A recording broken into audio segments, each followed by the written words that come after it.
Hello everyone. Today we are looking at 1.4, which is all about measuring and classifying angles. Alright, so an angle in geometry is formed when we have two rays that have a common endpoint. So in this case, our two rays are ray BA and BC here. So we have BA and BC. Okay.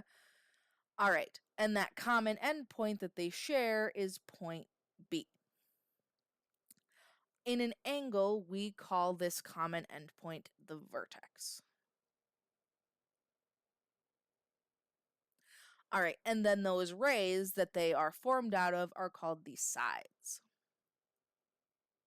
of the angle. All right, and much like in other geometric figures, we have that that they have a special name and they have special notation. So for example, to name an angle, you want to use 3 letters. So 3 points, basically. So for example, this angle we could call angle ABC is one name that we could call it, or we could call it angle CBA.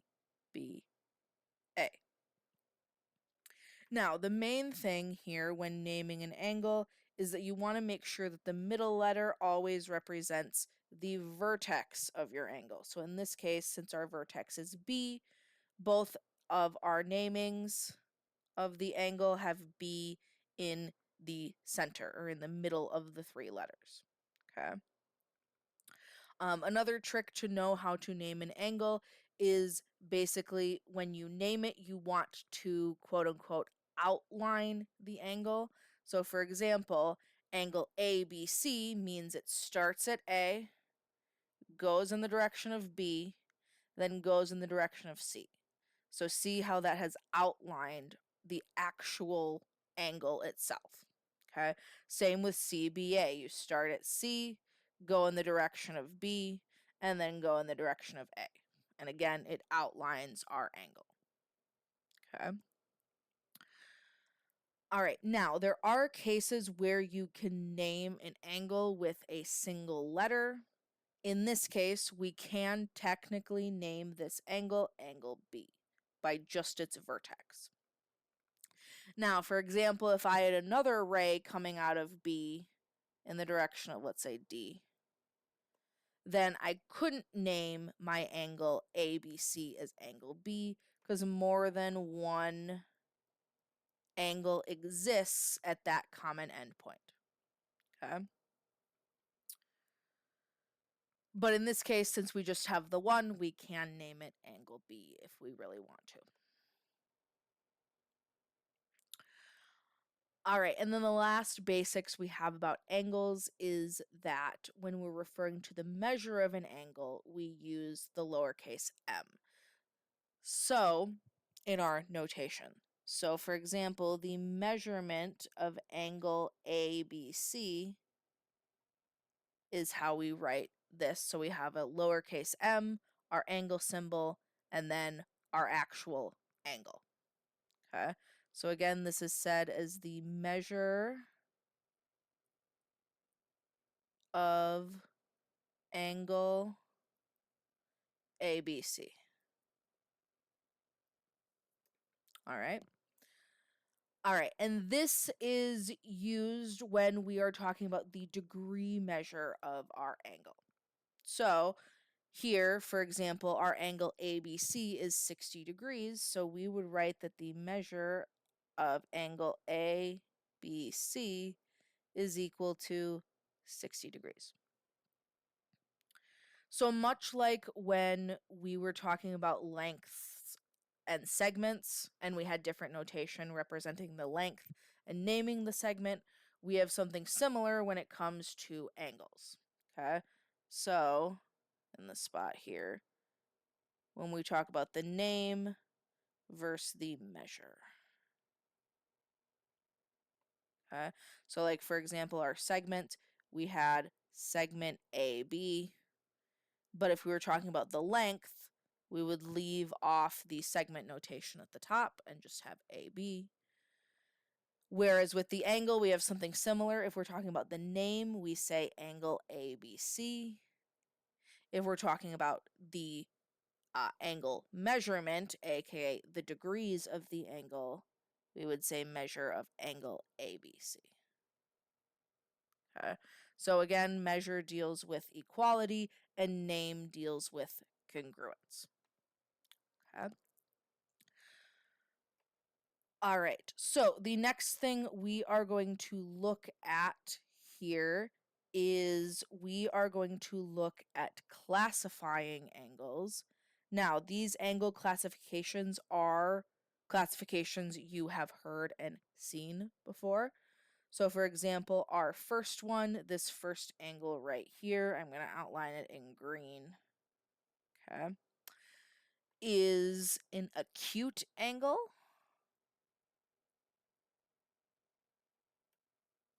Okay, and an acute angle occurs when the angle is less than 90 degrees. Okay. Next, we have a right angle, which is right here in red.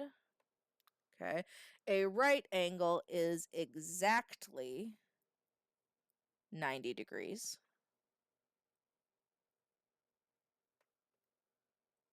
No more, no less. Exactly. Sorry, that's a little rough.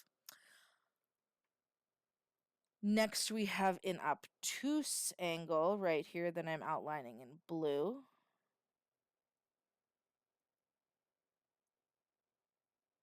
All right, an obtuse angle occurs between 90 degrees and 180 degrees.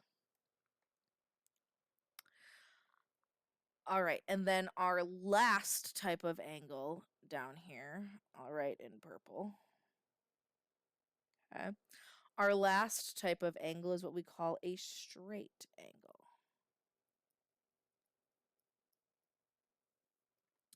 All right, and a straight angle is always exactly 180 degrees. Okay, so a straight angle will actually always appear as a line.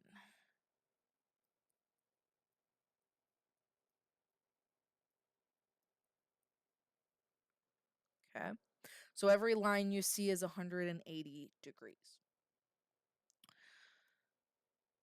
All right, next thing we are looking at here at the top, here we go, is we are going to look at a few different examples here. For our first example, I'll go through this one and then I'll also go through the second one, but you could pause in between example 1 and example 2 if you wanted to try example 2 yourself. Okay. All right, so in example 1, our first question we have is we want to name the vertex of the angle.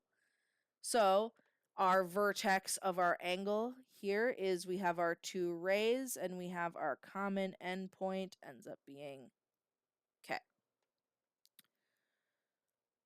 All right, and we're asked to name the sides of the angle, which the sides of the angle are the rays. So coming out from our common endpoint, we have ray KL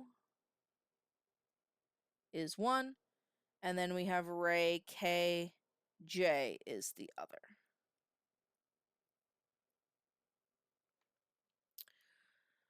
All right, and then we want to give 3 ways to name this angle. So our first one is we could just go basic and call it angle K for just its vertex. We could also call it angle LKJ, or we could call it angle JKL.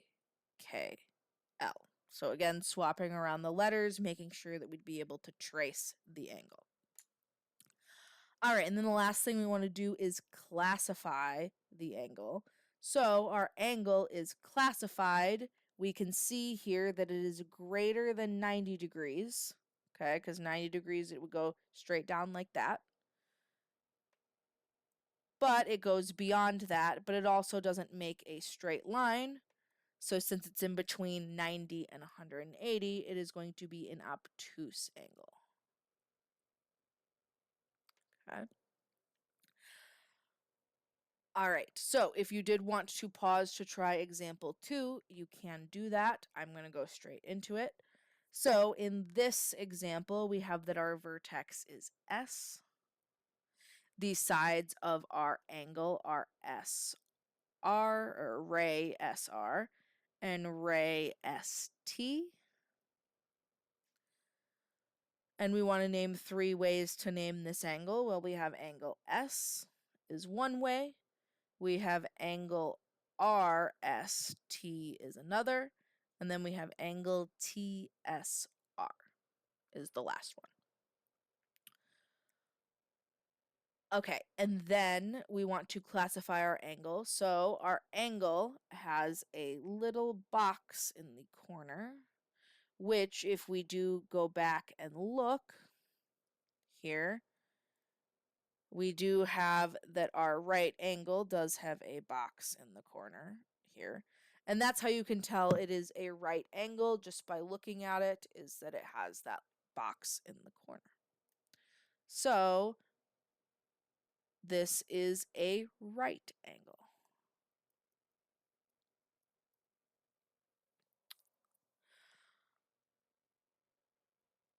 All right. So next we are looking at the idea of congruent angles. So for example, we have these 2 angles here, angle A and B. And as you can see, based off of the angle measurement, both of them are 75 degrees. Okay. So, since they're both 75 degrees, we can say that the measurement of angle A is equal to the measurement of angle B, again, since they're both 75 degrees. Okay. And if 2 angle measurements are equal, that means that the angles themselves are congruent. So we can write that angle B is or angle A, excuse me, is congruent to angle B. Okay. All right, again, meaning that they are the same shape and size, not relating back to the number itself. Okay. All right. So, much like when we have segments and we put tick marks to show congruency, we have something similar with angles. So, with angles, we have that we put arcs in the angles to show that they are congruent.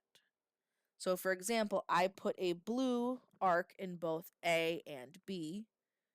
And that tells me, if I look at it without the 75 degrees, that these 2 angles are congruent to each other. So angle A is congruent to angle B. Okay? Is what the arcs say.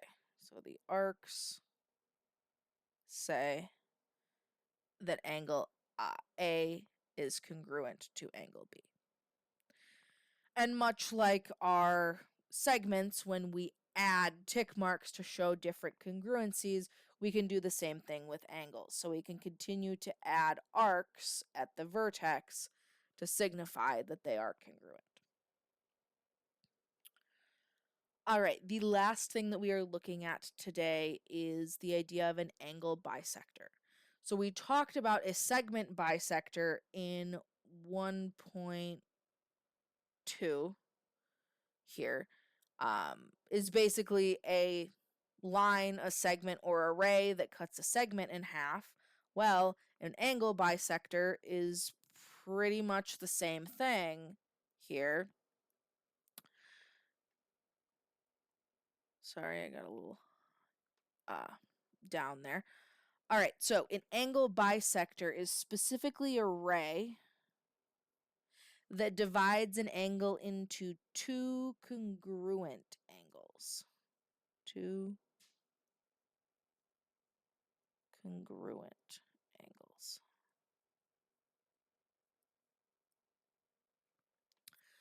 All right, so specifically in this diagram,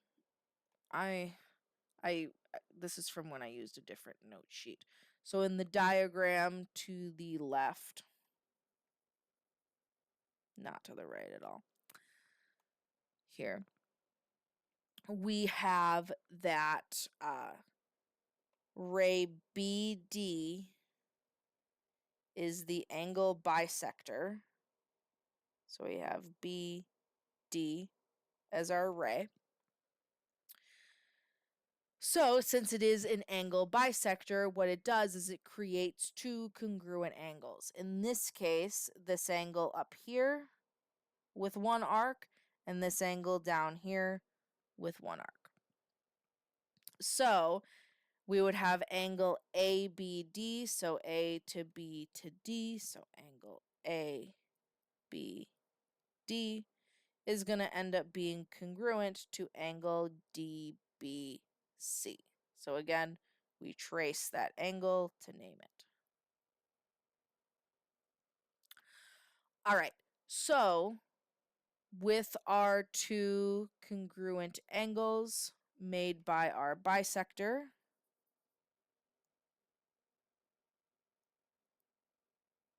here, it ends up cutting it in half, much like our segment bisector. All right, so that's it for our 1.4. The rest of it will be done later, but this is just the first half, so 1.4a. If you have any questions, let me know, and I will see you soon.